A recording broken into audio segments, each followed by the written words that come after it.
감사합니다. 오늘도 예배의 자리를 통하여 우리를 부르시고 하나님이 기뻐하시는 하나님 아버지 귀한 은혜를 사모하게 하시니 감사합니다. 하나님, 특별히 다가오는 성탄절을 기다리면서 우리의 마음이 더욱 주를 의지하고 또 주의 은혜를 사모하는 시간 되기를 원합니다. 오늘 이 예배의 자리를 통하여 거룩한 성령의 기름 부으심을 우리 가운데 부어 주시옵소서. 감사와 찬송을 주님 앞에 올려드리며 예수님의 이름으로 기도드립니다. 아멘. 할렐루야.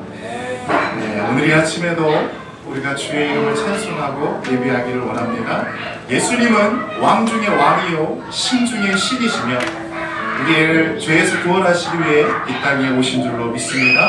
우리 예수님의 탄생을, 예수님의 태어나심을 축하하며 우리 함께 찬양하기를 원합니다. 우리 주님 앞에 모든 감사와 영광의 박수 올려드리겠습니다. 할렐루야. 아멘.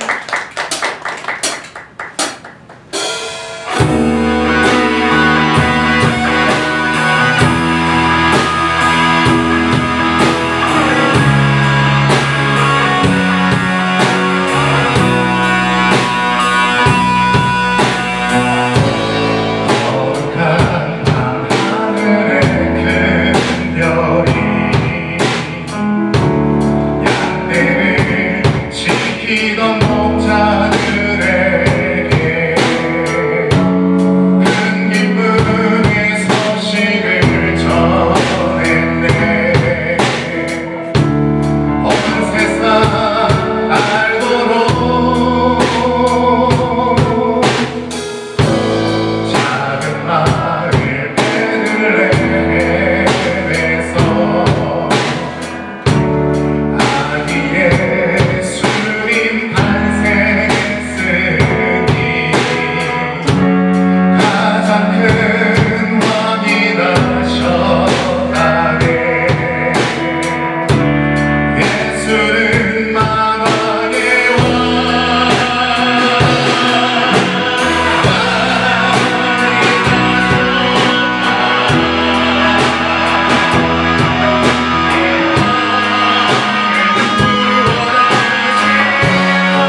함께 기뻐하고 박수치며 찬양할 때 우리 주님의 모든 영광 받으실 줄로 믿습니다. 계속해서 우리 함께 찬양하십시다. 오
가족들에게, 우리 주변의 많은 친구들에게 12월 25일은 예수님이 태어나신 날이다 선포하고 전해주실 수 있기를 바랍니다. 우리 주일학교 어린이들에게도 좀 확실해졌어요. 12월 25일은 무슨 날 하면 벌써 예수님이 태어나신 날, 산타클로스가 선물 주는 날이 아니라 예수님이 태어나신 날, 그날을 우리가 기념하고 기뻐하는 것이 우리의 믿음이요 신앙인 줄로 믿습니다. 우리 그 왕이신 예수님, 우리 함께 몸이 불편하시지 않으신 분들은 자리에서 일어나 왕이신 예수님을 함께 찬양하십시다.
이 시간 세번역 사도신경으로 우리의 신앙을 고백하겠습니다.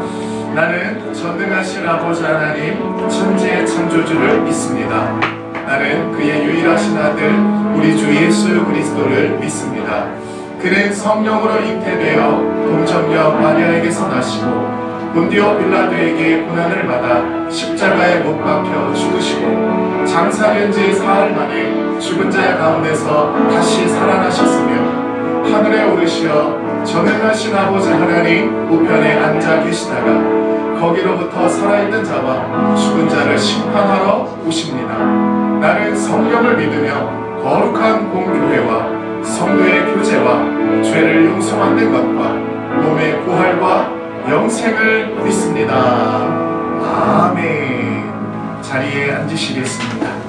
우리 시간 함께 기도하기를 원합니다. 하나님, 지난 한 주간동안 우리의 삶 가운데 동행하시고 함께 하심을 감사합니다. 오늘 이 예배를 통하여 새로운 한 주를 시작하기를 원합니다. 하나님, 우리에게 말씀하여 주시옵소서. 주님 말씀하는 대로 순종하며 살겠습니다. 주님 뜻대로 살겠습니다. 성령 안에 우리에게 기름 부어 주시옵소서. 우리 주의 한번 부르시고 동성으로 기도합니다.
우리를 대표하여 이 보람 집사님 기도하시겠습니다.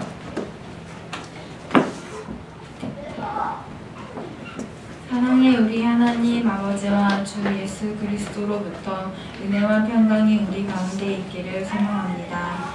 오직 선한 일을 위하여 지으신 받은 우리가 또한 선한 일을 함께 행하기 위하여 교회로 모인 줄로 압니다. 함께 모여 예배할 수 있음에 감사합니다. 찬양 가운데 기도 중에 말씀 속에서 우리를 만나주시고 다시금 우리의 심령이 뜨거워지는 시간이 되게 하여 주시옵소서. 주의 말씀을 사모하며 가까이 함으로 주를 아는 지식과 지혜가 더욱 충만하여지고 알므로 그치는 신앙이 되지 않고 행함으로 믿음을 나타내는 참된 그리스도인으로 살아가게 하옵소서. 그리하여 어그러지고 거스르는 세대 가운데에도 흠이 없고 순전하여 하나님의 자녀로서 세상 가운데 빛을 나타내게 하옵소서. 아무 일에든지 다툼이나 허영으로 하지 말고 오직 겸손한 마음으로 각각 자기보다 남을 낮게 여기고 각각 자기 일을 돌볼 뿐더러 또한 각각 다른 사람들의 일을 돌보아 나의 기쁨을 충만하게 하라. 아멘. 우리 어울림 순복음 공동체가 이 마음을 품어 하나님의 본체이시나 오히려 가장 낮은 모습으로 사람과 같이 되신 예수님의 겸손을 본받아 모든 행하는 것들 가운데 사람 앞에 자랑되이 하지 않고 오직 그리스도의 나라의 주 앞에 자랑할 것이 있는 교회 되게 하여 주시옵소서. 예수님의 나신 일을 기억하며 이모저모로 행사를 준비하고 있습니다. 사람을 의식하여 분주함으로 하지 않게 하시고 먼저 기도와 간구로 우리의 신앙을 견고히 하며 우리 가운데 함께 하시는 하나님만이 증거되어지는 시간이 되게 하여 주시옵소서. 준비 과정부터 행사 이후의 시간까지 한순간도 사탄의 권세를 틈타지 못하게 하시고 다녀가는 모든 이들의 걸음을 축복하여 주셔서 예수의 이름이 높이 영광받는 축제로 열매 맺게 하여 주시옵소서.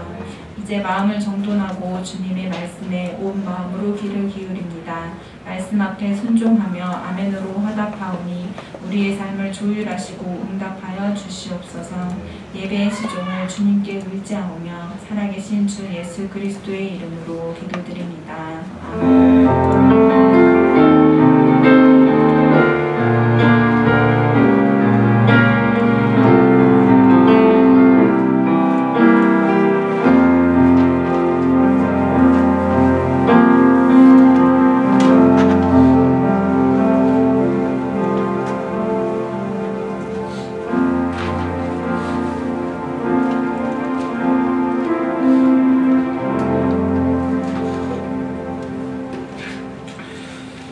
할렐루야.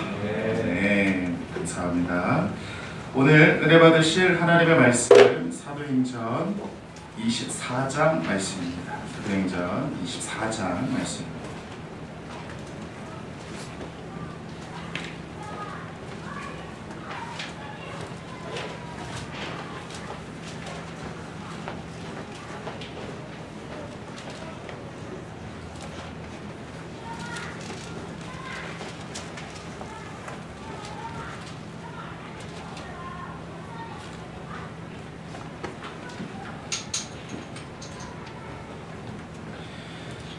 사도행전 24장 말씀인데요. 우리 성경 공독은 우리 1절부터 9절 말씀, 우리 1절로 9절 말씀 함께 읽겠습니다.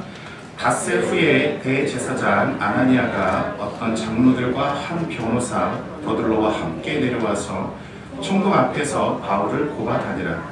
바울을 부르매 더들로가 고발하여 이르되 벨릭스 각하여 우리가 당신을 힘입어 태평을 누리고 또 이 민족이 당신의 선견으로 말미암아 여러 가지로 개선된 것을 우리가 어느 모양으로나 어느 곳에서나 크게 감사하나이다. 당신을 더 괴롭게 아니하려 하여 우리가 대강 여짜옵나니 관용하여 들으시기를 원하나이다. 우리가 보니 이 사람은 전염병 같은 자라 천하에 흩어진 유대인을 다 소요하게 하는 자요 나사렛 이단의 우두머리라. 그가 또 성전을 더럽게 하려 함으로 우리가 잡아싸우니 당신이 친히 그를 신문하시면 우리가 고발하는 이 모든 일을 아실 수 있나이다 하니 유대인들도 이에 참가하여 이 말이 옳다 주장하니라. 아멘.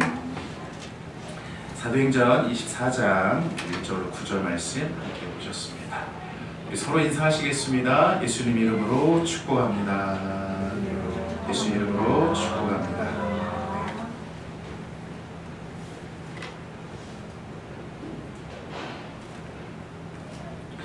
자, 오늘은 24장 말씀을 통해 바울은 무죄인가 유죄인가 라는 제목으로 함께 말씀을 듣도록 하겠습니다.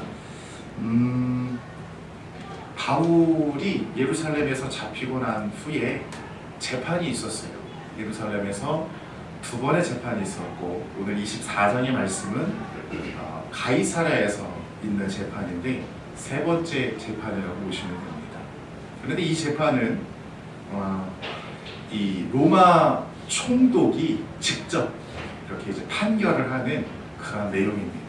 지금까지 있었던 바울의 행동과 말과 이런 모든 것들로 인하여서 어떤 죄가 있느냐, 거기에 대한 판결을 이제 벨릭스 총독이 내려주게 될 것입니다. 자, 24장의 시작인데 23장 마지막 구절에 이런 말이 있어요. 벨릭스 총독이 천부장의 편지를 받고 이 천부장이 내려오면 심문하겠다, 이런 말을 하면서 바울을 헤롯 궁에 가둬라, 그렇게 이야기를 합니다. 바울을 헤롯 궁에 가둬라. 자, 그런데 이 말의 뜻을 잘 이해하셔야 돼요. 헤롯 궁에 바울을 넣어놓고, 헤롯 별장이죠, 별장. 그를 지키라라는 이 말이 자, 1번 바울이 못 나오게 감옥처럼 지켜라, 이 1번이에요. 자, 2번 바울을 죽이려고 하고 있는 유대인들이 찾아와서 바울을 죽이려고 할 때 바울을 죽이지 못하도록 바울을 보호해라, 이 2번. 1번이니까 2번이니까 지키라라는 말을 봤을 때는 둘 다 똑같아요, 그죠? 지켜라. 헤롯 궁에 그를 어디다가 집어넣고 바깥에서 이 군사들이 지키라는 거예요. 근데 뭘 지키라는 거냐? 바울이 도망갈까봐 바울을 지키라는 말이 있을 수 있고, 두 번째는 유대인들이 바울을 죽이러 올 수도 있으니까 로마 시민인 바울을 지켜라, 유대인들이 죽이지 못하도록, 이걸 하라는 거예요. 그래서 그러면 어떤 내용이냐, 이것을 우리가 잘 생각을 해야 되는데, 이 두 가지 의미가 다 있을 수 있지만 무조건 2번이라고 말하면 안 돼요. 근거를 찾아야 돼요. 항상 성경을 볼 때는 이 말이 왜 그 말입니까? 근거 자료를 제시해야지. 근거 내용이 오늘 24장에 나와요. 24장에 나오면 바울을 지키라는 이 말이 바울을 도망가게 하라는 말이 아니라 유대인들로부터 바울을 보호하라 라는 이 말로 우리는 해석해 볼 수 있어요. 뒤에 24장 끝에 보면 그 이유가 나옵니다. 자, 그 궁금증을 가지고 오늘 말씀을 시작해 보도록 하겠습니다. 먼저 첫 번째, 예루살렘에서 대제사장과 변호사 더둘로가 가이사랴에 왔어요. 총독 앞에 섰습니다. 이제 재판이 시작을 했습니다. 오늘 24장의 말씀은 말 그대로 재판 현장이기 때문에 법정 용어가 조금 나와요. 법정인 용어. 그렇죠? 우리가 살면서 법원에 얼마나 가보겠습니까? 법원에 가보신 분들, 대단하신 분들이에요. 나는 변호사와 친하다. 변호사와 친하다라는 건 삶에 많은 문제가 있다라는 거, 어려움이 있다라는 거, 그렇죠? 아는 변호사가 있다. 저는 아는 변호사가 없어요.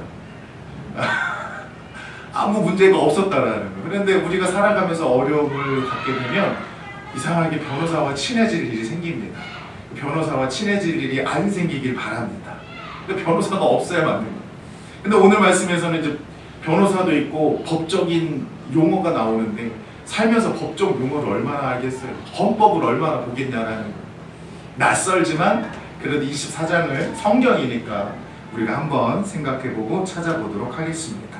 자, 오늘 1절 말씀이 이렇게 나와요. 닷새 후에 대제사장 아나니아가 변호사 더둘로와 함께 내려왔다, 이렇게 나와요. 5일 후에 바울이 천부장이 보낸 군사들과 가이사랴에 도착을 하고 5일 후에 대제사장과 변호사 더둘로가 내려온 거예요. 자, 오늘 말씀의 뒤에 내용을 먼저 보시면 11절 말씀에 이런 얘기가 나와요. 바울이 이야기합니다. 내가 예루살렘에 예배하러 올라간 지 12틀밖에 안 되었고 예루살렘에 12일이 있었대요. 12일. 그리고 가이사랴에 내려와서 5일 지난 거예요. 자, 그러면 날짜를 계산해 봐야 돼요. 예루살렘에 올라가서 7일 동안 어떤 절기가 있었던 것 같아요. 예배하러 올라갔으니까 7일 동안 잠잠히 예배하러 올라갔고 절기를 지켰고 기도했고 나실인 정결의식을 하는 사람들을 도와서 율법을 지켰어요. 그리고 7일째 날 바울이 잡혔어요. 유대인들에게. 그리고 유대인들에게 잡힌 바울을 천부장이 바울을 데려간 거예요. 그러면 천부장이 데리고 난 후에 또 5일인 거예요.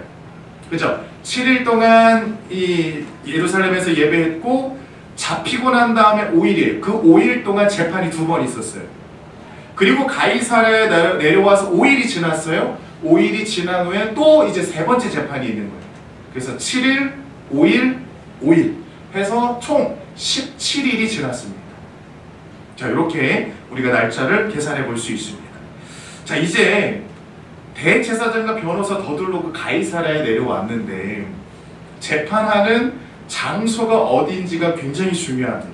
2번의 재판은 앞서서 예루살렘에서 재판을 했어요. 예루살렘에서의 기득권은 대제사장이었고 사내들인 공회였어요. 여러분, 남북 정상회담을 할 때 남북 정상회담의 장소가 어딘지가 굉장히 중요하다는 거 아시죠?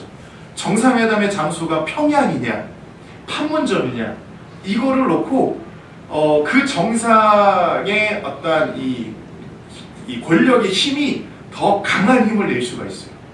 그래서 항상 남북 정상회담을 과거에는 평양에서 했지만 이전 정권 때에는 판문점에서 했잖아요. 그도저도 아니면 어디로 가려면 제3국으로 가요. 저기 뭐 싱가포르로 간다든가 어디로 가서 거기 가서 남북 정상회담을 해요. 왜? 양쪽의 진영에서 힘을 낼 수 있는 그 바운더리가 아닌 곳에 가서 정상회담을 하잖아요.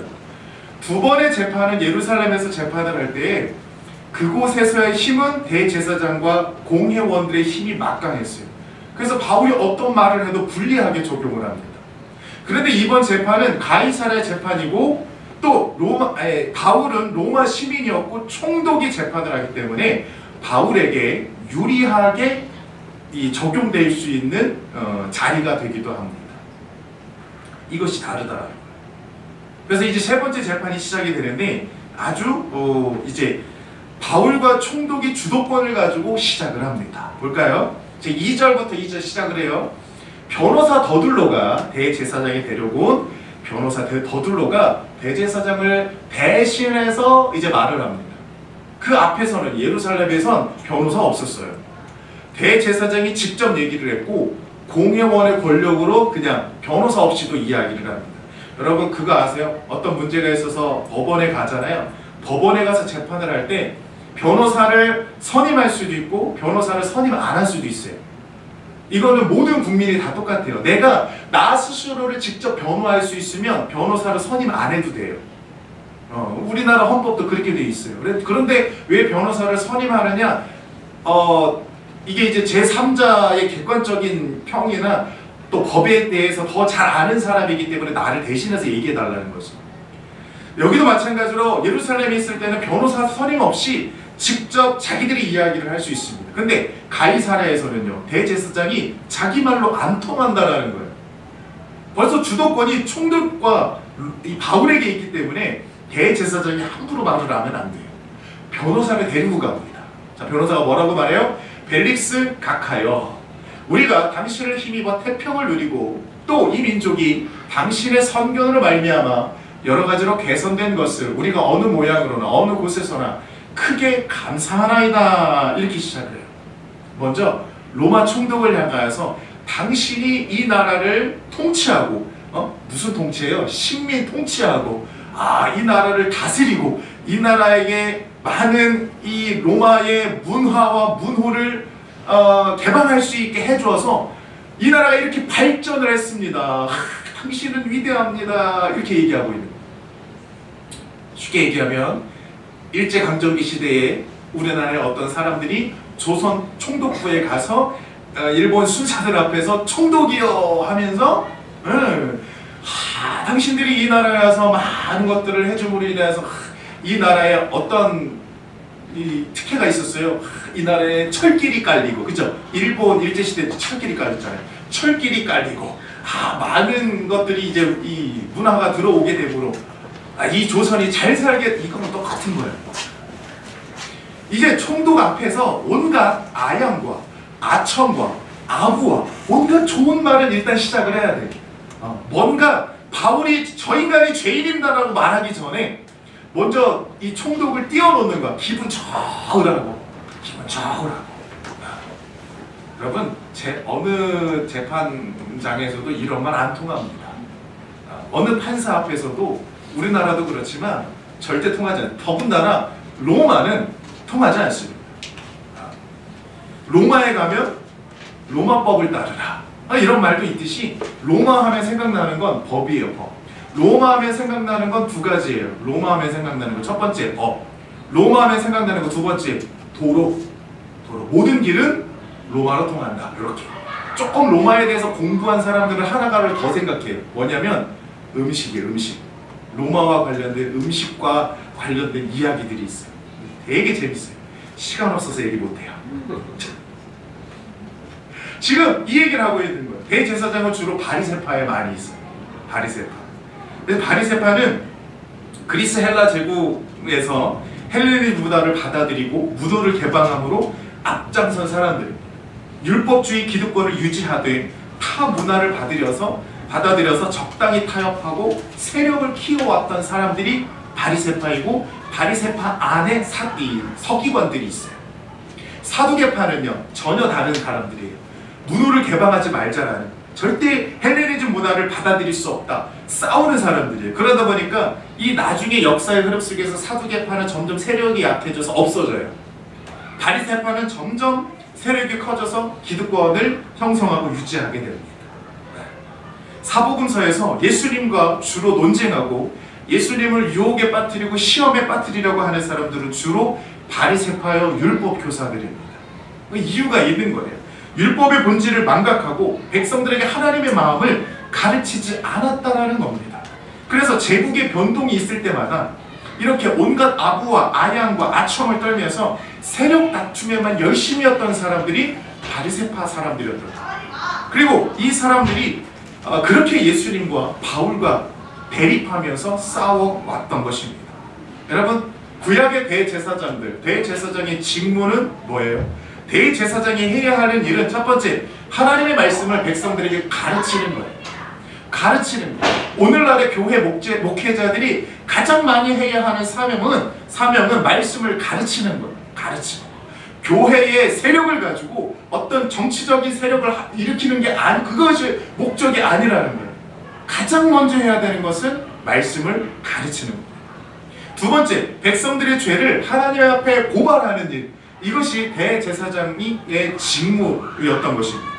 그런데 당시 사내들의 공의에 주된 일들은 재판하고 정죄하고 판단하고 저 사람은 죄인이다 라고 이야기하면서 몰아붙이고, 심지어 로마 군인들을 사서 십자가 못 박는 것까지도 서슴지 않는 사람들이 바로 이 바리새파 대제사장들이 했었던 일이었습니다. 바로 그 일들을 하고 있다. 이번에는 예수님이 아니라 이번엔 바울이라는 거예요. 바울을 찍었다라는 거예요. 근데 바울은 쉽지 않아요. 왜? 바울의 출신이 로마 시민이거든요. 예수님은 로마 시민이 아니에요. 그죠? 예수님은 철저하게 유대인으로만 태어나셨어요. 바울은 유대인이자 로마 시민이에요. 로마 시민을 함부로 못 건드려요. 그럼 우리가 이런 생각 해볼 수 있잖아요. 예수님도 로마 시민으로 태어나면 안 되나? 바울처럼 이주 국적자로 태어났을 수도 있었잖아요. 그런데 예수님은 왜 이렇게 오시지 않았을까요? 왜 철저하게 유대인으로만 예수님이 오셨을까? 예수님은 십자가에 달려 죽으셔야 하는 것이 사명이기 때문에 그래요. 로마 시민으로 태어나면 못 죽어요. 율법으로 죽어야 되는데 로마법으로 죽으면 안 돼요. 율법으로 십자가 형을 받아야 돼요. 그래야 모든 인류의 죄를 사하시고 오신 일을, 그 사명을 이룰 수 있기 때문에 그렇습니다. 그래서 유대인으로 태어나신 거예요. 바울은 유대인으로 태어나면 죽어요. 이제 여기서 벌써 잡혀서 죽었어야 돼. 그런데 로마 시민 때문에 이방인의 선교를 할 수 있는 거예요. 그래서 바울을 이중 국적자로 태어나게 된 거예요. 여러분, 우리가 태어난 이유가 있는 거예요. 왜 나는 이런 집안에서 태어나서 엄마 아빠가 되고 다 이유가 있는 거야. 이유를 깨달으면 내가 태어난 가정과 내가 자라가고 있는 이 삶의 환경과 대한민국 사람인 것과 이 모든 일에 있어서 우리는 삶의 이유와 목적을 깨닫고 하나님이 나를 이 땅에 보내신 사명대로 우리는 살아갈 수 있는 것입니다. 예수님이 유대인으로 태어나신 이유, 바울이 이중국적자로 태어난 이유 분명히 있는 거예요. 사명이 다른 거예요. 함부로 바울을 건드리지 못합니다. 자, 4절 볼까요? 더둘로가 계속해서 얘기해요. 변호사가 당신을 총독을 더 괴롭게 아니하려 하여 우리가 대강 여쭈옵나니. 왜냐하면 할 말이 없거든. 바울이 죄인이다라는 것에 대해서 길게 얘기할 내용이 별로 없어요. 그래서 대강 얘기합니다. 대충 얘기합니다. 당신이 바쁘실 것 같으니까 본론만 짧고 간결하게 굵게 얘기할게요. 저 인간은 전염병이 있는 사람입니다. 연병이 있는 사람입니다. 원어 그대로 해석을 하면 저 바울은 사탄입니다. 이 얘기인 거예요. 나사렛 이단의 우두머리라 이렇게까지 이야기를 합니다. 그리고 여기서 끝이에요. 이제 변호사 더둘로의 변론은 여기까지인 거예요. 여기까지. 여러분, 구약에서 대제사장은 어느 지파 출신이에요? 구약에서 대제사장은 레위 지파이고 아론의 후손입니다. 그런데 신약에서 나오고 있는 이 바리새파 대제사장은요, 레위의 후손이 아니에요. 바벨론 70년 포로 이후에 돌아온 사람들 중에, 유다 지파들 중에 스스로가 기득권을 가지고 있는 사람들이 자기 스스로가 종교인이 됩니다. 그때 이후로 이 레위 지파는 없어져요.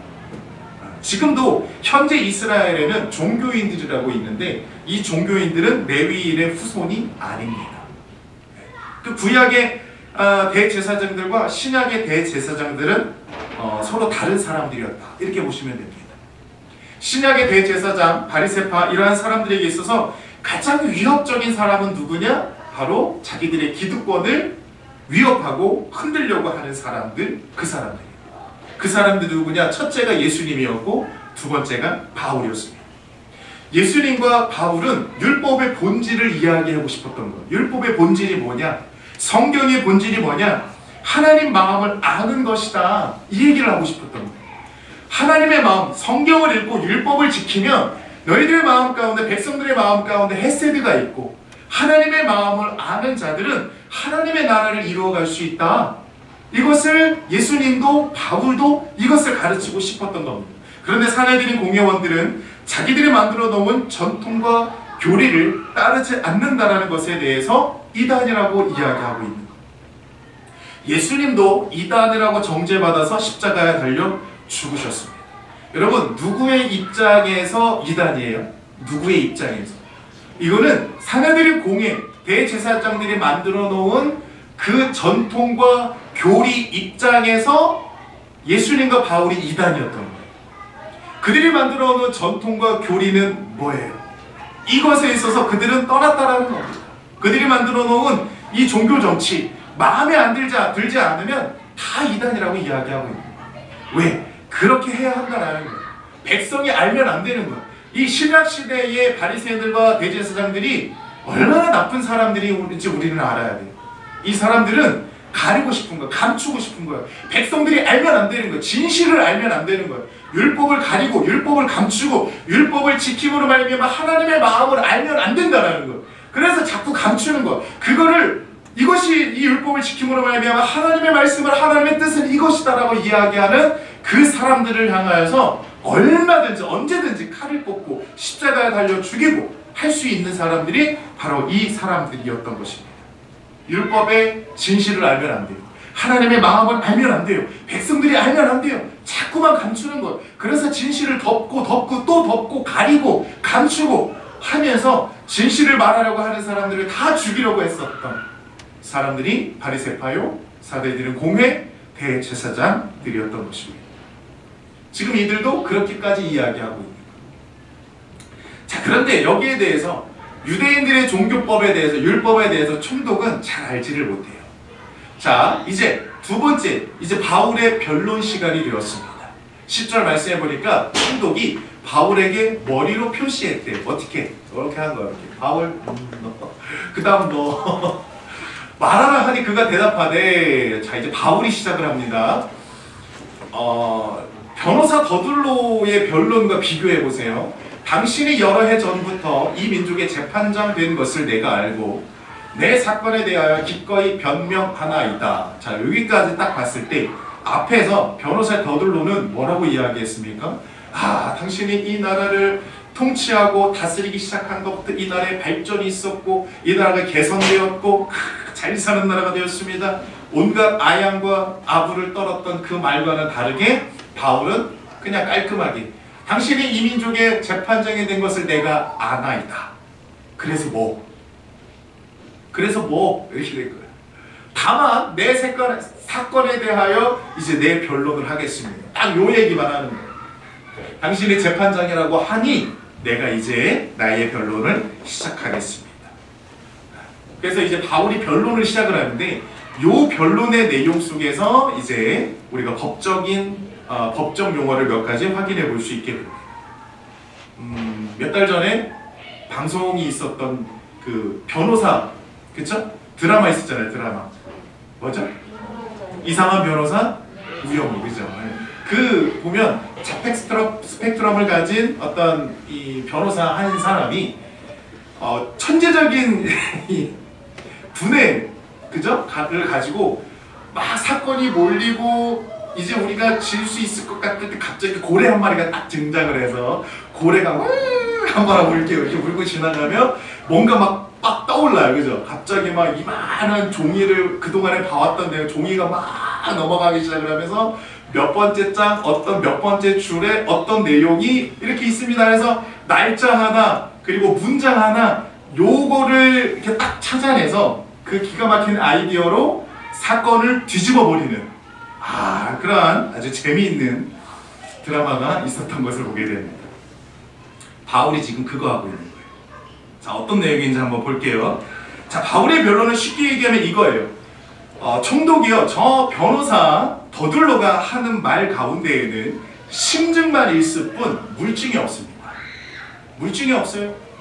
그거를 지금 자기 스스로를 변호합니다. 볼까요? 10절 말씀했고요.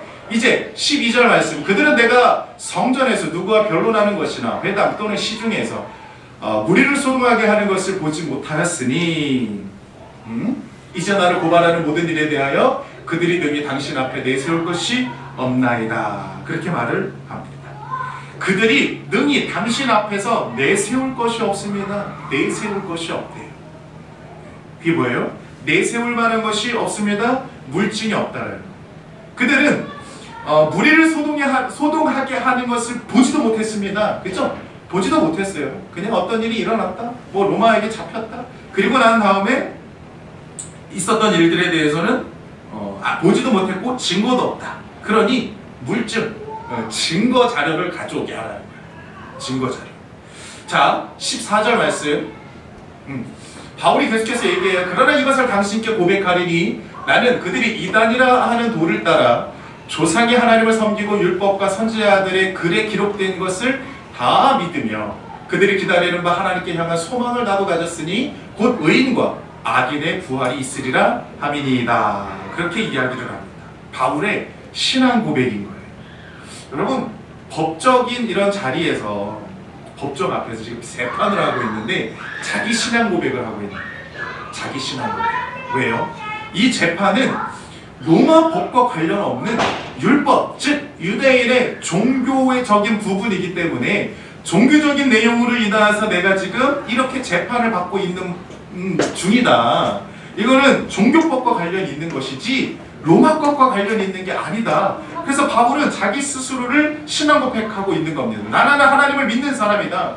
율법과 선지자의 글을 믿는다. 그리고 부활을 믿는다. 이렇게까지 이야기하면서 이것으로 말미암아 나도 하나님과 사람에 대하여 항상 양심의 거리낌 없이 얻기를 힘쓰나이다. 그렇게 이야기를 해요. 하나님과 사람에 대하여 양심의 거리낌이 없습니다. 남을 속이거나 미워하지 않았고 정직하게 행했습니다.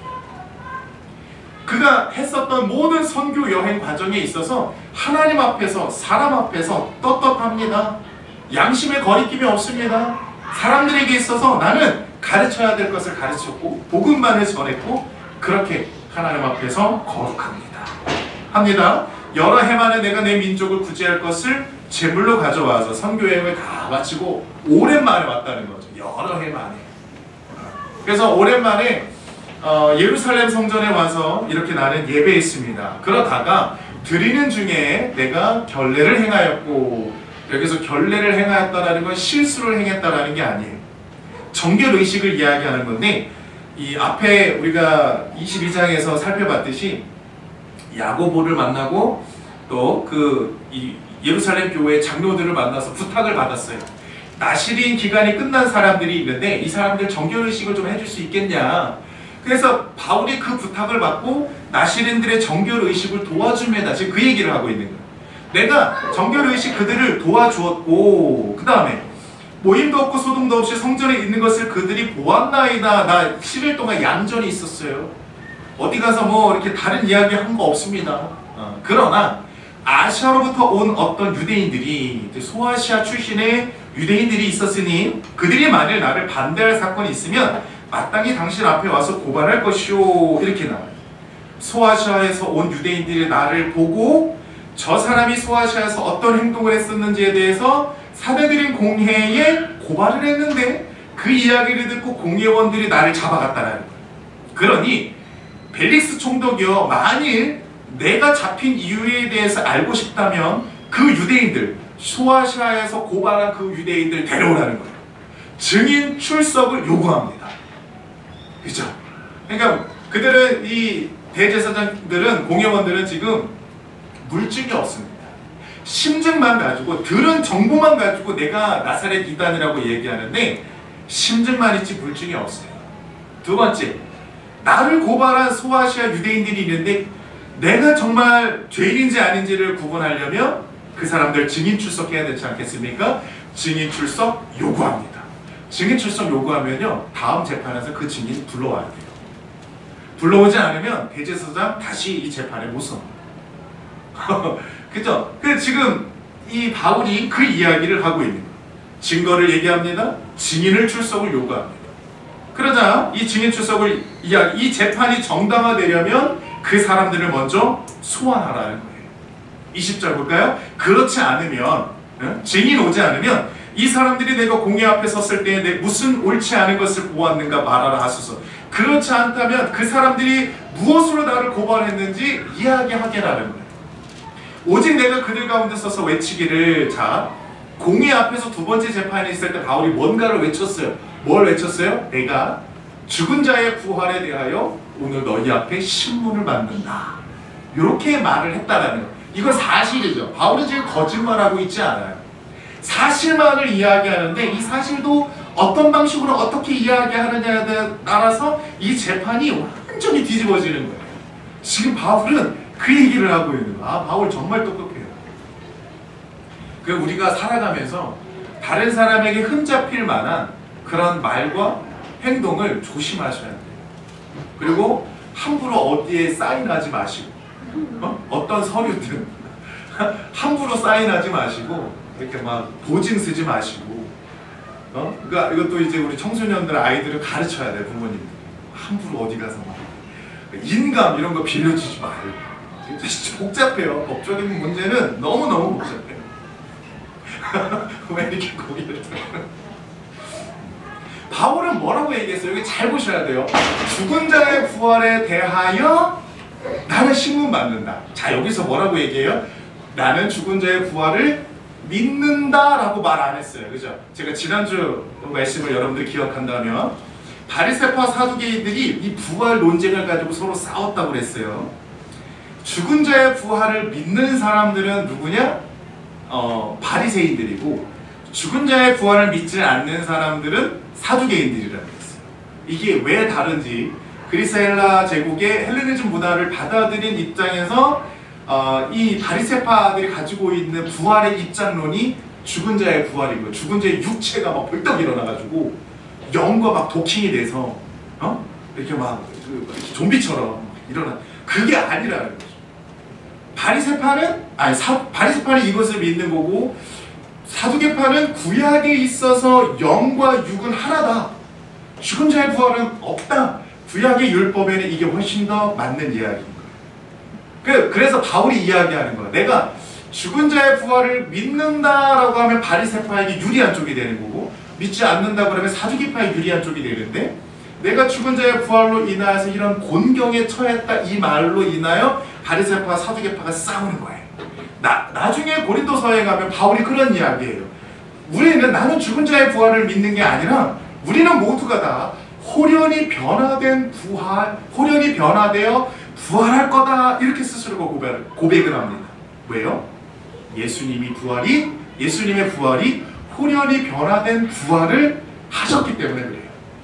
나사로는 죽은 자의 부활을 했기 때문에 다시 죽었죠. 다시 죽었어요. 나사렛 2번 죽었어요. 한 번 죽었다가 4일 있다가 부활한 다음에 죽은 자의 몸으로 부활했기 때문에 다시 죽어요. 그런데 예수님은 죽은 자의 육체로 부활한 게 아니라 호련히 변화된 어떤 모습으로 부활을 했기 때문에 다시 죽지 않아요. 그 모습 그대로 하늘 승천하시고 다시 오시겠다 약속하시고, 지금도 예수님은 살아 계셔서 역사하시는 줄로 믿습니다. 그래서 우리가 믿는 예수님은 지금도 살아계신 거예요. 예수님은 죽지 않아요. 왜? 호련히 변화된 모습으로 부활하셨기 때문에. 지금 바울은 그 얘기를 다시 하고 있는 거예요. 내가 죽은 자의 부활의 문제로 인하여 곤경에 처했고 재판을 받는 중이다. 믿는다 믿지 않는다 이 말을 안 해요. 요 단어 하나 차이가 엄청난 차이인 거예요. 우영우만 이 단어를 찾아내는 게 아니라 바울도 자기가 무슨 말을 해야 하는지를 정확하게 알고 있는 사람, 그리고 무슨 말을 했는지를 또 그것을 재판장에서 이야기할 수 있는 사람, 이 사람이 바울이었던 겁니다. 자, 가이사랴는 총독 관저 있고, 이제 로마 군인의 주둔지는 이 로마 군인의 주둔지도 가이사랴입니다. 여기는 로마 법이 통하는 곳이에요. 로마 법. 예루살렘의 공회 재판하고는 차원이 달라요. 그래서 바울은 유대인이지만 로마 시민이었고, 로마 시민은 보호를 받을 수 있는 곳이 가이사랴 재판장입니다. 점점 상황은 바울에게 유리하게 지금 적용되어져 가고 있습니다. 자, 여기까지 이제 양측의 변론을 들었어요. 벨리스 총독이 이제 판결을 내려야 돼요. 벨리스 총독은 뭐라고 판결을 내렸을까요? 바울 유죄, 바울 무죄. 뭘까요? 변호사 더둘로의 이야기를 듣고 바울은 유죄야, 감옥에 넣어, 유대인들에게 보내. 뭐 유대인의 종교법을 가지고 야, 로마법으로는 그 종교법 할 수 없어, 돌려보내 라고 이야기했을까요? 아니면 야, 바울의 얘기를 들어보니까 무죄야, 로마 시민이니까 보호해줘 하고 무죄라고 판결을 내렸을까요? 유죄일까? 무죄일까? 벨릭스 총독의 판결은요, 먼저 이야기를 하면 재판을 연기합니다. 무기한 연기합니다. 언제까지 연기하냐? 자기 임기가 끝날 때까지 2년 이상을 연기해버려요. 이거는 무죄인지 유죄인지 판결을 할 수가 없다는. 그런데 여러분, 이 판결이 굉장히 지혜로운 판결입니다. 굉장히 지혜로운 판결입니다. 여러분, 그런 말 들어보셨어요? 무죄 추정의 원칙. 요즘 드라마들 중에 왜 그런 드라마들이 많이 나오죠? 변호사와 관련된 1,000원짜리 변호사 드라마 또 있죠. 그 변호사 얘기를 들어보니 드라마의 내용 중에 그런 내용이 있잖아요. 이 소매치기범을 변론해주면서 그 주인공, 남자 주인공 변호사가 하는 말이 이게 뭐죠? 배심원들에게 뭐라고 얘기하냐면 무죄 추정의 원칙에 대해서 설명을 해줍니다. 그래서 피고인 또는 피의자는 유죄 판결이 확정될 때까지는 무죄로 추정한다는 원칙으로 프랑스 권리 선언에서 비롯된 것이라고 합니다.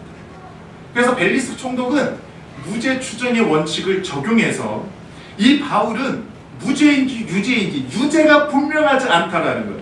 유죄가 분명하지 않다면 무죄로 추정한다라는 거예요. 네, 억울한 이 범죄자를 만들지 않기 위해서 유죄가 분명하지 않기 때문에 물증도 없고 증인도 출석하지 않았고 그 어떤 것도 바울이 유죄라고 내릴 수 있는 게 근거가 아무것도 없기 때문에 바울을 임시적으로 무죄 추정의 원칙을 적용한다 해서 다음 재판으로 연기를 하는데, 이 원칙을 언제까지 적용을 하냐? 임기가 끝날 때 2년 동안, 그리고 그 다음 베스도 총독이 왔는데 베스도 총독도 무기한 연기, 계속 연기예요. 연기.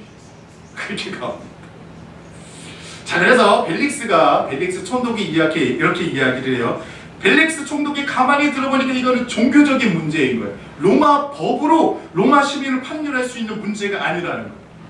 그래서 바울을 총독 입장에서는, 야, 그래도 이 사람 로마 시민이잖아, 로마 편 들어줘, 보호해줘 해서 무죄라고도 판결을 내려줄 수 있는데 그렇게 하지 않는다는 거예요. 로마 시민이기 때문에 우리 편, 총독이 이렇게 결론을 내리잖아요. 유대인이기 때문에 유대인에게 보내 이렇게 말하지도 않아요. 이게 로마 법이라는 거예요. 이것이 로마 총독이라는 거예요. 대단하지 않습니까? 로마 하면 생각나는 두 가지 슬로건. 로마에 가면 로마법을 따르라. 모든 길은 로마로 통한다. 그리고 이 모든 음식은 로마 길을 통해서 로마로 향한다. 이런 내용이 있어요. 로마 음식과 관련된 내용 보면 굉장히 재밌는 게 많아요. 그래서 소금과 관련된 이야기, 포도주와 관련된 이야기, 빵과 관련된 이야기, 이게 전부 다 로마에서부터 시작이 된 거고, 로마 때문에 전 세계가 막 무역이 시작이 된 어마어마한 이야기들이죠. 그래서 이 벨릭스 총독을 보면 비록 그가 로마 총독이었고 바울도 로마 시민이었지만 그렇다고 해서 우리 편이라고 해서 무죄라고 한 번의 결론을 내리지 않는다는 법은 누구에게나 이렇게 평등해야 되는 거예요. 누구에게나 다 이렇게 적용되어야만 합니다. 한 사람도 억울한 시민이 이를 당하지 않기를 바라는 마음 하면서 천부장 루시아가 내려오거든. 천부장의 이름이 뭐라 그랬죠? 클라우디오 루시아. 이 사람이 대단해. 이름이 2번이나 나왔어. 내려오거든. 너희 일을 처결하리라, 판단하리라, 재판하겠다. 재판 연기. 그렇게 이야기를 합니다. 여러분, 이러한 내용, 벨릭스 총독의 이러한 판결을 통해서 우리는 두 가지를 분명하게 알 수 있어요. 첫 번째, 교회 문제는 세상 법적으로 가면 안 된다는 거예요. 교회 문제는 교회에서 해결해야 된다는 거예요. 교회의 문제는 교회법으로 해결해야지 세상 법으로 해결할 수 있는 문제가 아니라. 그래서 총독은 이 종교법, 바울이 당하고 있는 그의 신앙, 그의 믿음, 부활과 관련된 이러한 내용들에 대해서 결론을 내릴 수 없다라는 생각을 가지고 재판을 연기합니다. 왜? 세상 법으로 이거는 판단할 수 있는 문제가 아니다라는. 세상 법으로 판단할 수 있는 문제가 아니다라는. 교회 법은 세상 법정으로 가면 안 됩니다. 두 번째 우리에게 주는 교훈은 세상 법정은 교회 문제를 판결할 수 없다라는 거예요. 뭘 안다고 교회 문제를 판결해요? 뭘 안다고? 교회의 종교적인 문제를, 교회에서 일어나고 있는 문제를, 교회 문제를 세상이 무슨 근거로 교회 문제를 판결할 수 있느냐라는, 판결할 수 없는 거예요. 이건 신앙과 관련된 거고 이런 믿음과 관련된 이야기고. 그래서 교회 문제는 교회법으로 해야 되는데 그게 안 되니까 더 큰 문제가 되는 거라는 거죠. 그리고 세상 법정으로 가더라도 판사는, 제가 이 말 한다고 해서 저희 예배 영상을 어떤 판사도 보지는 않겠지만 어떤 판사도 이런 교회 문제가 있다면 무기한 연기할 수 있는 지혜로운 판사가 되어야만 합니다. 판사들이 교회 문제가 왔을 때 오죽 답답하면 판사들이 그런 이야기를 해요. 제발 교회 문제는 교회에서 해결하세요. 세상 법적으로 들어오지 말고, 목사님과 장로님들 서로 싸우지 말고 좀 신앙적으로 믿음으로 어떻게 좀 해결해보면 안 돼요? 라고 판사가 부탁을 해요. 이건 제 얘기가 아니라 오늘날 세상 법적인 이야기. 얼마나 답답하면 이런 이야기를 하느냐라는 거죠. 그런데 벨릭스 총독은 이후에 베스도 총독도 무기한 재판 연기, 자기의 세상 법으로는, 종교법을, 이것을 해결할 수 있는 게 아니다라는 거예요. 그래서 바울을 불구속 수사 진행합니다. 예, 법정 용어인 거죠. 불구속 수사. 구속하지 않고 풀어준 다음에 수사를 계속 진행해. 그런데 그를 감옥에 가둬두지 않고 그러니까 자유롭게 다니기는 하되 이런 거 있죠. 그 해외 도피를 막기 위해서 이제 그거 공항 그 뭐라 그래요? 출국 금지. 출국 금지만 시켜놓고 국내에만 있게 하고 불구속 수사를 진행합니다. 바울을 그렇게 이제 수사를 진행을 하는데, 자, 재미있는 거 이제 요거 23절 말씀입니다. 제가 아까 오늘 설교 전에 23장 마지막 구절을 이야기했죠. 네 말을 들으리라 하고 바울을 헤롯 궁에 두고 그를 지키라, 이렇게 군사들에게 명령했어요. 헤롯 궁에 지키라는 것이 바울을 감옥 삼아서 못 나오게 지키라는 건지, 유대인들이 죽일 것을 염려해서 바울을 보호하라는 건지, 거기에 대한 근거 구절이 요거예요. 24장 23절 말씀. 백부장에게 명령했어요. 바울을 지키라. 또 말하죠. 바울을 지켜라. 두 번째, 바울을 지키래요. 그런데 어떻게 바울을 지키냐? 그에게 자유를 주고 출국 금지, 가이사랴 성을 못 나가게 막아. 그러니까 바울은 가이사랴를 못 나가. 이제 군인들이 막고 있는 거예요. 그의 친구들이 그를 돌봐주는 것을 금하지 말라. 이 무슨 말이냐면 대신에 가이사랴 성읍 내에 돌아다니는 것 다 허락해 주라는 거예요. 그리고 누군가가 바울을 만나러 온다고 하면 다 만나게 해줘라. 친구도 만나주고 만나게 해주고 제자들도 만나게 해주고, 바울에게 가르침 받으러 오는 사람이 있으면 가르치게 하고 다 하게 하라는 거예요. 그래서 원형극장에 가서 극장 관람도 하고, 경기장 가서 그 마차 배너 그 경기도 보고, 문화생활도 하면서 헤롯 궁 별장에서 바닷물로 수영도 하면서, 와, 최고의 문화 모든 것들은 다 누리지만 출국 금지. 가이사랴 성은 못 나가. 모든 것을 다 해. 그래서 바울이 하고 싶은 거 있으면 밖에서 들어올 수는 있어. 누구나 들어올 수는 있어. 그러나 바울은 가이사랴를 못 나가요. 이게 가이사랴가 감옥이에요. 뭐 어디 뭐 별장입니까? 그죠? 바울은 지금 최고의 이 로마의 호화로운 생활들을 다 누리면서 이곳에서 이제 지내게 됩니다. 불구속 수사로 지내게 됩니다. 아니, 말이 불구속 수사고 출국 금지지. 물론 바울의 입장에서는 엄청 답답했겠죠. 빨리 로마에 가고 싶었고 더 많은 이방인들에게 복음을 전하고 싶었겠지만, 하나님의 시간은 아직 때가 안 됐다라는 거예요. 기다려. 가이사랴에서 너는 기다려라. 하나님의 때와 하나님의 시간이 준비될 때까지 기다려. 기다리고 너 스스로를 준비하라는 거예요. 앞으로 로마에 가서 해야 할 일들이 있는데 그 일들을 이루기까지, 너희의 그 사명을 이루기까지 준비하라는 거예요. 뭘 준비할까요? 바울에게 있어서는 이 가이사랴 2년 기간이 안식년이었던 거예요. 이 기간 동안 바울은 준비를 해요. 뭘 준비를 하느냐? 그동안의 선교 여행을 다니면서 율법의 내용에 대해서 이거를 이제 교회의 내용으로 정리를 해야 되잖아요. 율법에서의 본질, 하나님의 마음이 무엇인지 그 하나님의 뜻을 교회론을 잘 정리를 해야 되는데, 그 정리를 요 2년 동안 아주 잘 정리를 합니다. 여러분, 사람이 너무 바쁘고 너무 분주하고 해야 할 일이 너무 많으면 생각이 정리가 안 돼요. 그래서 그런 책도 있잖아요. 그 CEO와 관련된 책들 중에 인생에 있어서 하루 일정에 있어서 뭐 4분의 1은 이렇게 그 자기를 위해서 좀 쉬는 시간을 많이 가져요. 왜냐면 그 시간 동안에 머리를 정리를 해야 된다는 거죠. 정리할 시간이 없었던 거예요. 바울도 그동안 많은 선교를 다녔지만 하나님 말씀에 대해서 잘 정돈을 할 시간이 없었던 거예요. 그런데 이것을 가이사랴 2년 기간 동안 지는 일모를 보면서, 석양을 보며 정리를 아주 잘하면서 기록을 하는데, 그 서신이 바로 로마서예요. 그래서 로마서는 그 어떤 서신들보다도 아주 율법에 대해서, 복음에 대해서 너무 정리정돈을 잘 해놓은 기가 막힌 성경으로 기록되어져 있습니다. 그래서 종교개혁을 이루었던 마틴 루터도, 존 칼빈도 이 로마서를 바탕으로 종교개혁이 일어난 거예요. 모든 개혁을 일으켰던 사람들과 신학자들과 모든 사람들은, 성 어거스틴도 마찬가지고 다 로마서를 읽고 변화가 되고 개혁이 무엇인지, 교회가 무엇인지를 깨닫기 시작을 합니다. 로마서는 정말 주옥 같은 말씀을 여기에 기록을 한 거예요.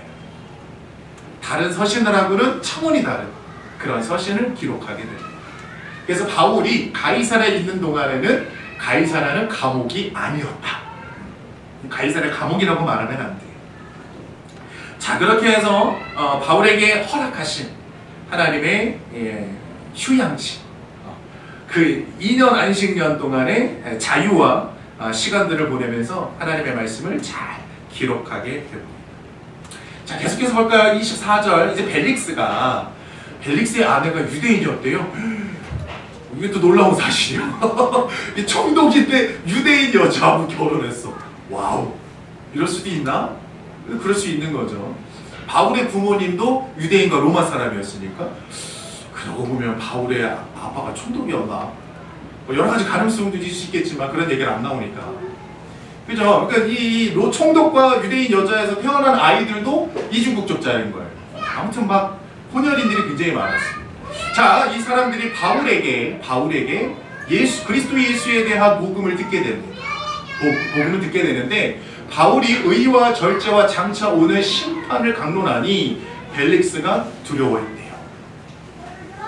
신앙을 처음 갖고 예수를 믿는 사람들이 재림과 심판에 대해서 말을 하게 되면 좀 두려운 마음을 갖게 되는 것은 사실입니다. 그래서 이 총독도 마찬가지로 그러한 두려움을 갖게 되는데, 26절 동시에 그런데도 바울에게 계속해서 이야기를 듣고 싶어 했대요. 바울을 가까이 했대요. 왜냐하면 바울에게서 돈을 받을까봐 더 자주 만났다고 합니다. 여러분, 지금은 감옥에 있는 사람들에게 세금으로 밥 주고, 우리가 내는 세금으로 옷 입혀주고, 세금으로 잠재워주고, 겨울에는 난방도 떼주고, 여름에는 에어컨도 틀어주고, 감옥 시설이 엄청 좋대요. 그거 아세요? 이제 감옥에 들어가는 사람, 범죄자들의 형량을 정하잖아요.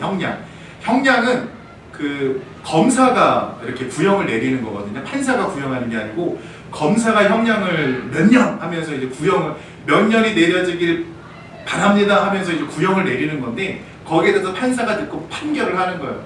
오케이, 그 검사가 얘기한 대로 10년 아니면 야, 좀 줄일게 5년 이렇게. 근데 대부분 검사가 얘기한 형량보다 낮게 구형을 한다는 거예요. 왜 그런지 아세요? 이게 이제 직업이 있는데, 그 직업 명칭이 있는데, 제가 라디오를 듣다가 들은 게 있는데 까먹었어요. 이게 무슨 그 범죄자들이 감옥에 교도소에 들어갈 때 형량을 구현할 때, 거기에 그 사람이 예를 들어서 5년 동안 감옥에서 살게 되면 5년 동안 이 사람들이 먹고 입고 자고 생활하는 모든 내용에 대해서 들어가야 할 세금이 얼마인지를 계산하는 사람이 있대요. 그 사람 직업 이름이 되게 독특했어요. 경제학 법의학인가? 학자인가? 이런 사람이 있더라고요. 우리나라에 몇 명 없대요. 경제학 법의학자인가? 아무튼 경제와 법이 관련된. 이 사람이 이걸 판단하는 거예요. 그래서 우리나라 전체 교도소에 몇 명의 죄소자가 있고, 이 사람들이 몇 년 동안 교도소 안에서 생활을 할 때에 우리나라의 세금이 1년에 얼마씩 들어간다. 이걸 보고, 야, 이 사람 10년 동안 교도소에 있으면 세금이 너무 많이 들어가. 5년만 있게 해. 그래가지고 줄이는 거야, 이렇게. 그런데 이게 계속 줄어든대요. 해가 갈수록 점점 형량이 줄어든다는 거. 왜 줄어드는지 아세요? 우리나라는 사형제도가 없어서 무기징역 수용자들이 너무 많아지고 있는 거예요. 그 사람들을 죽을 때까지 밥 먹여주고 입혀주고 따뜻하게 입혀주고 이걸 다 해야 되니까, 너무 많아지고 나니까 이제 간단하게 이제 이 죄소자들, 범죄자들의 형량을 낮게 줄인다는 거죠.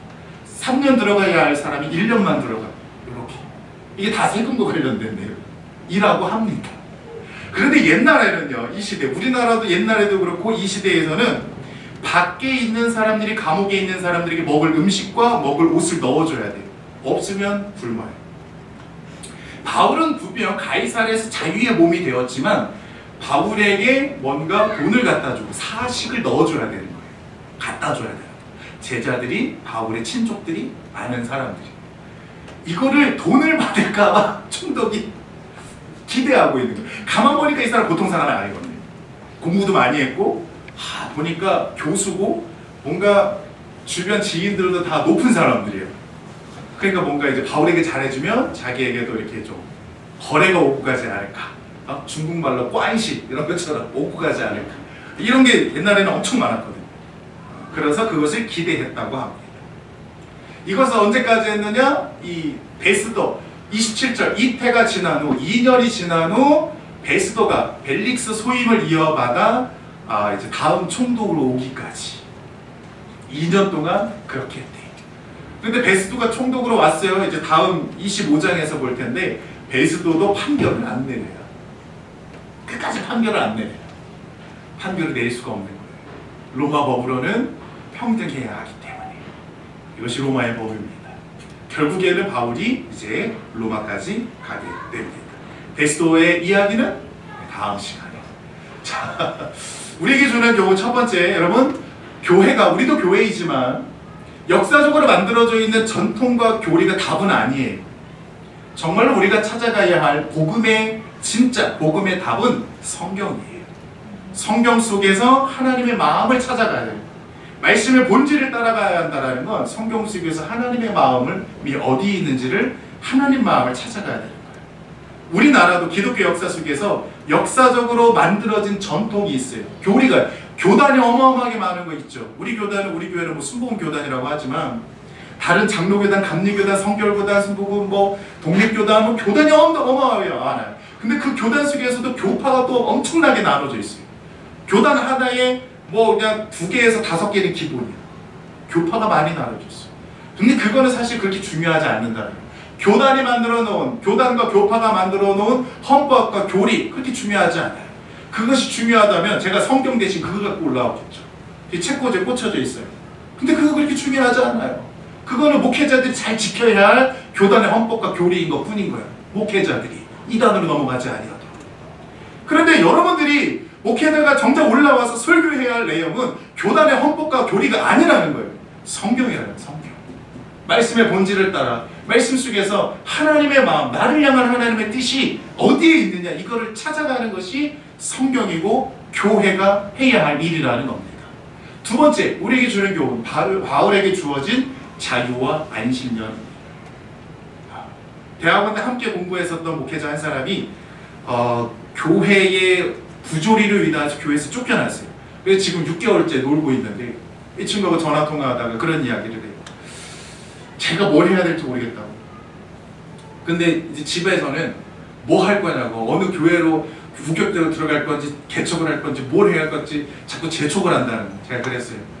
야, 그 산으로 들어가 해서 기도하고 와. 사람들의 말에 귀 기울이지 말고 주의 음성을 들으라. 너에게는 지금 자유와 안식년이라고. 어찌됐든 강제적으로 받은 시간이기는 하지만 지금 이 시간을 다시는 오지 않을 수도 있어. 막상 사역을 시작하면 기도할 시간, 말씀 볼 시간도 없이 숨 쉴 틈도 없이 돌아가는 것이 사역이야.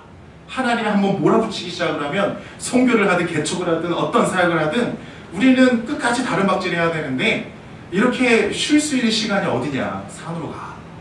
아무도 보이지 않는 산으로 가서 기도하고 와. 그래서 나를 향한 하나님의 뜻이 계획이 어디에 있는지 방향을 결정하고 오라고. 사람들의 말 그거 듣지 마. 세상에서 쉽고 쉬운 일이 뭐냐면 주의 일이다. 주의 일이 제일 쉽다. 왜 쉽냐? 내 뜻대로 안 하면 되고 하나님의 뜻대로, 하나님이 가라는 대로 가면 되고 하라는 거 하면 되고. 얼마나 쉬워, 그죠? 쉽죠? 너무 쉬워요. 하나님이 하라는 것만 하면 돼. 내가 하고 싶은 거 안 하면 돼. 하나님 나 이거 하고 싶은데요. 하지마. 예, 안 할게요.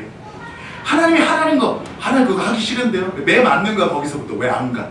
채찍질 당하는 거. 그런데 하나님의 뜻을 알고 하나님이 가라는 거, 하나님이 하라는 것만 하면 너무 쉬워요. 너무 쉬워. 세상에 제일 쉬운 일이 주의 일을 하는 거예요. 할렐루야. 주님이 하라는 것만 하면 우리는 순종하면 할 수 있습니다. 하나님이 허락하신 자유와 안식년의 이 시간을 통하여 바울은 준비합니다. 허투루 2년의 시간을 놀고 먹지 않아요. 맨날 경기장 관람하고 극장 관람하고 이거 안 해요. 영화 관람하고 이거 안 해. 그러나 그 자유와 안식년을 통하여 주옥 같은 하나님의 말씀을 잘 기록해요. 아마 로마서를 얼마 동안 썼냐? 2년 동안 썼을 거야. 쓰고 지우고 하면서 아주 귀한 말씀을 증거하게 됩니다. 우리에게 주어진 이러한 시간들 있다면 우리에게 이 시간을 통하여 하나님의 영광을 나타내고 주의 일을 더 준비할 수 있는 준비 단계로 여기실 수 있기를 주의 이름으로 축원드립니다. 기도하시겠습니다. 하나님 아버지, 오늘 우리를 부르시고 말씀 앞에 세우심을 감사합니다. 하나님께서 한 사람을 부르시고 그 한 사람을 통하여서 하나님의 뜻을 말씀하시고 가르쳐 주신 것처럼 하나님께서도 오늘 우리를 부르셨습니다. 우리를 향한 하나님의 크신 뜻을 깨닫게 하여 주시옵소서. 예수님이 이 땅에 오신 이유가 분명하듯이 우리가 살아가야 할 이 땅의 삶도 분명하게 지키고 살아갈 수 있게 하여 주옵소서. 감사하고 예수님의 이름으로 기도드립니다. 아멘. 아멘. 우리 그가 오신 이유 함께 찬양합니다.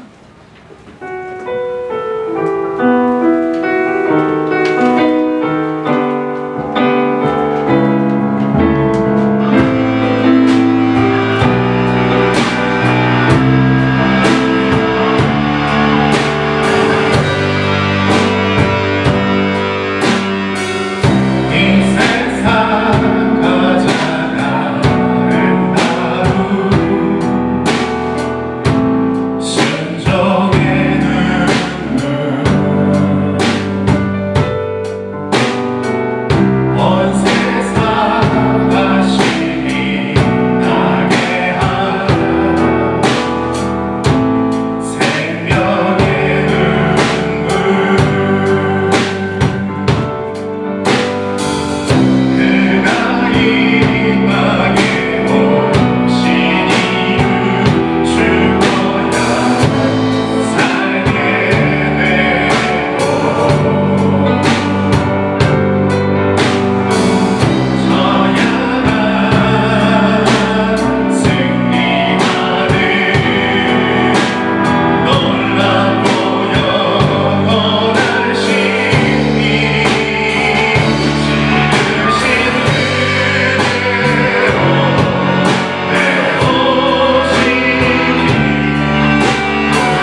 유대인으로 태어나셔야만 십자가에 달려 죽으실 수 있었던 것이고, 바울은 로마인으로 이중 국적자로 태어나야만 이방인 선교를 이룰 수 있는 것입니다.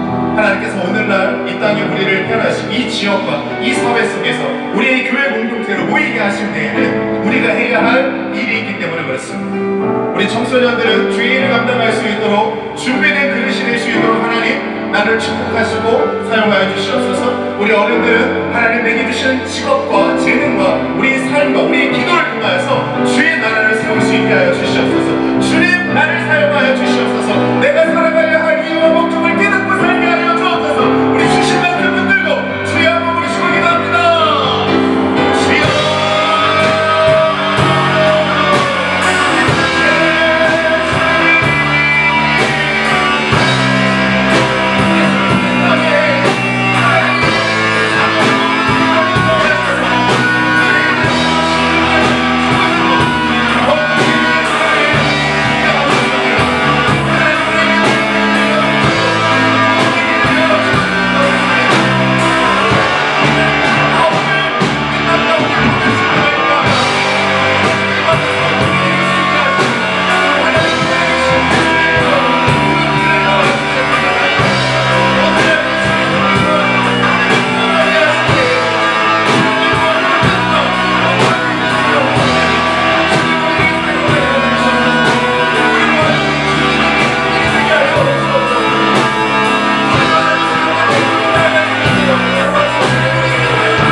그렇습니다. 하나님, 우리가 이 땅에 살아가야 할 이유, 우리가 이 땅에 살아가야 할 목적이 어디에 있는지 알기를 원합니다. 계속되는 예배와 하나님의 부르심과 말씀을 통하여서 하나님, 그 하나님의 나를 향한 하나님의 뜻과 계획을 깨달아 알아갈 수 있기를 원합니다. 하나님, 그래서 우리를 부르시고 우리를 보내시고 맡겨주신 사명을 다 이루며 살아갈 수 있기를 소망합니다. 하나님, 인도하여 주옵소서. 우리의 영적인 눈과 귀가 어두워서 하나님의 뜻을, 하나님의 음성을 깨닫지 못한다면 성령 하나님, 우리를 불쌍히 여겨주시옵소서. 우리의 귀와 우리의 눈을 열어주셔서 주의 음성을 듣고 살아갈 수 있는 우리의 인생이 되게 하여 주옵소서. 우리를 부르신 은혜를 감사합니다. 우리 하나님 모든 영광 홀로 받아 주옵소서. 감사하고 예수님의 이름으로 기도드립니다. 아멘. 아멘. 아멘. 할렐루야. 네. 주님이 우리와 함께 하시고 그 은혜 부어주시는 줄로 믿습니다. 우리 계속해서 찬송 191장 부르실 때 준비한 예물 하나님 앞에 드리시겠습니다.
돌아오는 토요일 24일 날 저녁에 우리가 성탄 축하 앨범이 있습니다.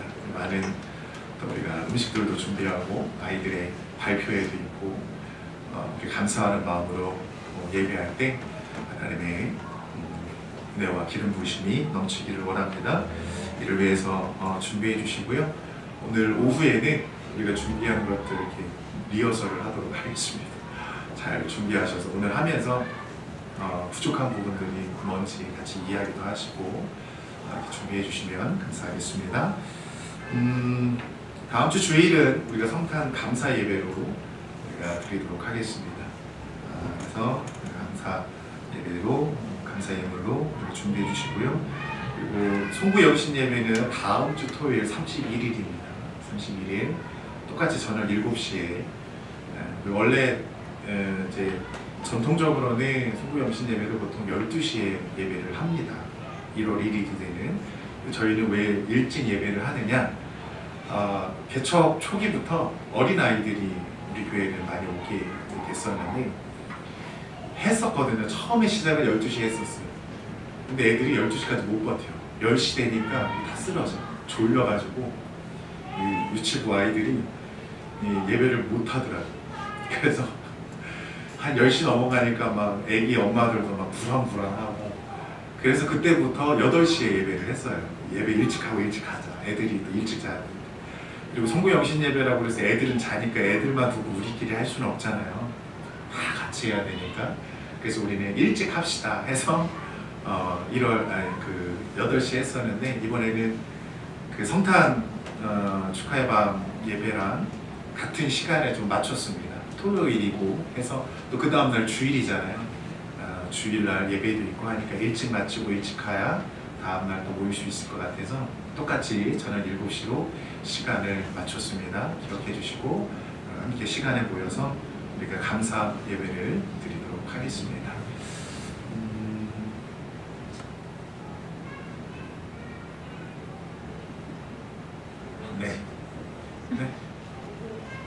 네, 오늘 오후는 연습이 있으니까 예배 없고요. 우리는 송구영신 예배 끝나고 저기 동해안 안 가니까 해보러 가지 말고 주님 만나시고 다음날 주님 보러 오시고. 네, 우리 다 했죠? 네, 우리 드린 예물 위해 기도하고 오늘 예배를 마치도록 하겠습니다. 오늘 제가 알기로는 이 영상 예배가 송출이 안 되는 걸로 알고 있었는데, 제가 계속 신경이 쓰이다 보니까 자꾸 이게 뭐 하나만 안 되면 말이 엇나가요. 그죠? 눈치채셨을 수도 있겠는데 아무튼 그렇습니다.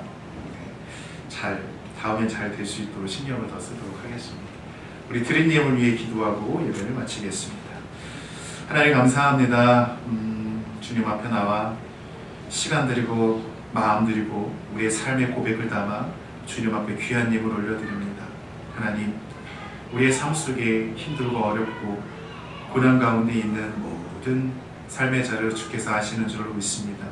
그 가운데에서도 하나님 앞에 나와 감사의 예물 드립니다. 은혜에 감사하고 범사에 감사하고 삶의 이모저모에 감사합니다. 영광 받아주시고 감사의 향기, 복음의 향기, 그리스도의 향기로 나타내줄 수 있도록 우리의 삶을 인도하여 주시옵소서. 구별하여 주일 예물 드렸사오니 또 한 주간을 시작하는 이때에 하나님 은혜와 감사로 충만할 수 있도록 인도하 주시고 부활의 영광과 기쁨과 소망이 넘칠 수 있는 한 주간이 될 수 있도록 성령님 인도하여 주시옵소서. 매일매일의 삶 속에 우리의 발걸음을 인도하 주시고 우리의 말과 생각과 행동을 조심케 하여 주셔서 하나님 절제된 생활할 수 있게 하시고 하나님 앞에 영광된 한 주간이 될 수 있도록 인도하여 주시옵소서. 귀한 예물 드려오니 구별할 11주 예물 주님께서 기뻐 받아주시고 30배, 60배, 100배로 축복하여 주시고 들어가도 나가도 성읍에서 떡반죽 그릇까지도 복을 주시겠다 약속하셨사오니 손으로 닿는 곳마다 복이 있게 하시고 발로 밟는 곳마다 지경이 넓어지게 해주셔서 하나님의 영광을 나타내게 하여 주시옵소서. 교회를 향한 선교 목적 후원 예물 주님께서 기뻐 흠양하여 주시고 드려진 손길마다 복의 복을 더하주시고 모든 삶의 자리 위에 은혜와 평강이 넘치도록 인도하여 주옵소서. 오늘도 우리를 부르신 은혜 앞에 감사합니다. 영광과 존귀를 주께 올려드리며 예수님의 이름으로 기도드립니다. 아멘. 지금은 우리 주 예수 그리스도의 크신 은혜와 하나님 아버지 극진하신 사랑하심과 성령님의 내주 충만 교통하시는 은혜의 역사하심이 예수님이 이 땅에 오신 이유를 깨닫고 살아가기로 결단하며 나아가는 모든 성도들의 머리머리 위에 가정과 자녀와 직장과 삶의 터전 위에 영원토록 함께 있기를 축원하옵나이다. 아멘.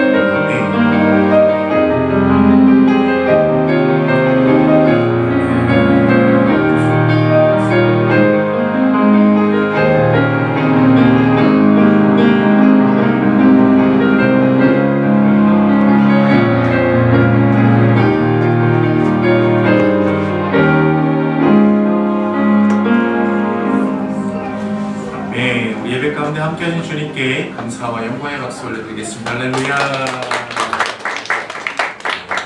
서로 이제 인사 나누시고 오늘하루도 평안하시기 바랍니다.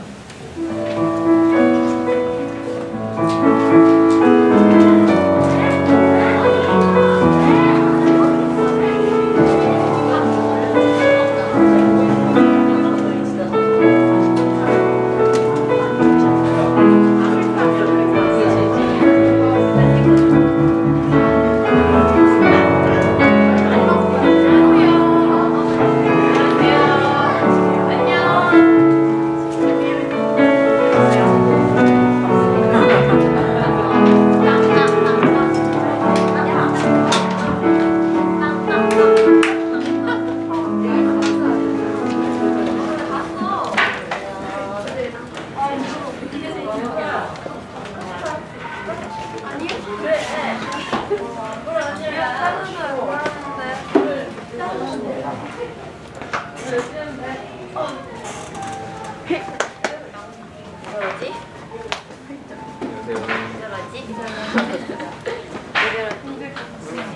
일단 한번 해보고 내가 이렇게 하다니까 소리가 쉽죠?